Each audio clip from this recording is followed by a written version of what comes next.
مہاجر قومی موومنٹ کے چیئرمین نفاق احمد کہتے ہیں کہ انتخابات میں مخصوص جماعت کو کراچی پر مسلط کیا گیا۔ ماضی میں بھی دھاندلیاں کی گئی لیکن اس بار دھاندلی کی تمام ریکارڈ توڑ دیے گئے۔ انتخابی نتائج سے کراچی کے عوام کی تصحیح کی گئی۔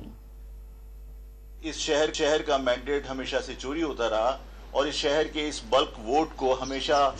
وفاق کی لگامیں ہلانے کے لیے استعمال کیا جاتا رہا ہے، اور آج بھی اسی مقصد کے لیے ایک مخصوص جماعت کو جو ان کے تابع ہو، جو ان کی غلامی کر سکے، یہ اقدام کیا گیا جن کو آسانی کے ساتھ ہینڈل کیا جا سکتا ہو۔ اور ظاہر ہے جن کو یہ یقین ہو کہ آپ عوام کے مینڈیٹ سے نہیں آئے اور ان کو یہ یقین ہو کہ وہ کسی اور کی کوشش سے یا ان کے کیا کہتے ہیں جنبش قلم کی وجہ سے وہ ایم این اے بنے، تو ظاہر ہے کہ انہوں نے زندگی بھر انہی کا کہنا ماننا ہے۔ لیکن اس